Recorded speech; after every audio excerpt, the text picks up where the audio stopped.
Today I'm going to share with you one of my favorite holiday cakes, and that is the Caribbean style fruitcake. This cake is essentially a sponge cake that's been mixed with rum, soaked fruits, and it is absolutely delicious. The first step is to cream the butter and sugar, and I am using my stand-up mixer, but you can also use a handheld mixer or go old school and use a wooden spoon. I like to periodically scrape down the sides of the bowl just to ensure that everything is being mixed properly. I will link the full recipe below in the description box. Once I've scraped all the sugar and butter mixture from the sides of the bowl into the center, I'm going to continue to mix it on a high speed. Once the butter and sugar mixture becomes fluffy and starts to look pale, then I'm going to add in eggs one by one. And I am using room temperature eggs. Now I am scraping on the bowl once again just to make sure that everything gets nice and mixed together. And as I continue the process of mixing the butter with the eggs, I'm just going to tell you of a Christmas memory of my mom making cakes, and this was back in the 80s. I remember her mixing butter and water in a big bucket, and she would mix that together to remove the salt from the butter because she didn't have unsalted butter. Once the salt was removed, she would then whip the butter with sugar, and this was all done by hand.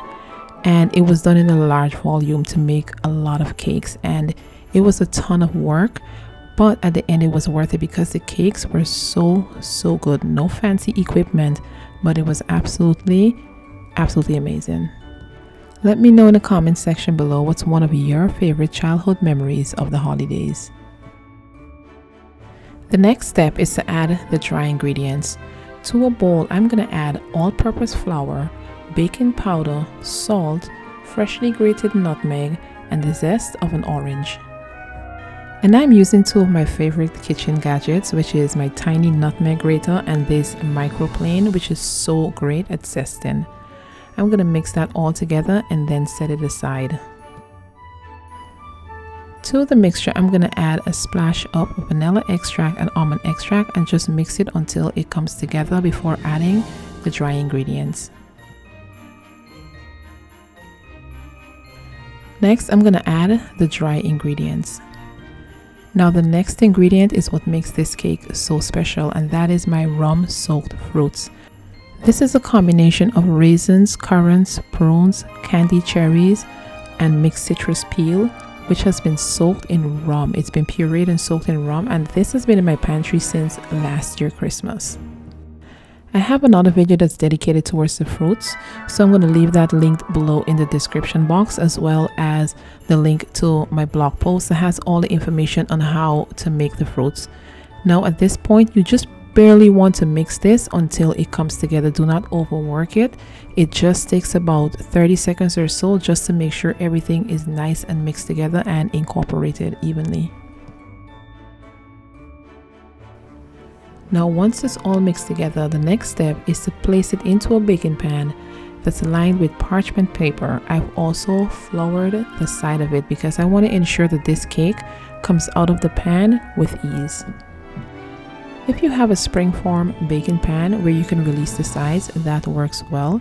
But no matter the cake pan that you use, always be sure to grease and flour it. That way the cake doesn't stick to the pan. And as you can see, even with the addition of the fruits, the batter is still light and fluffy. And I am just spreading this out so it's just one even layer.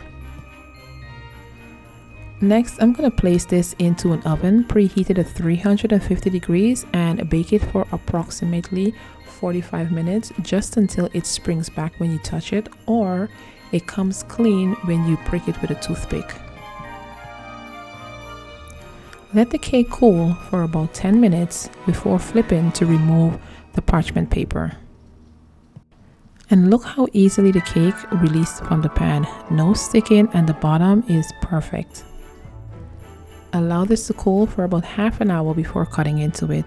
You guys, this cake is so amazing, and the smell is absolutely intoxicating. You get hints of orange and rum, and it's still very light. If you're interested in making this cake, I will leave the link below in the description box to the full recipe. Thank you guys for joining me. Be sure to subscribe and leave a comment below, and I will see you guys next time.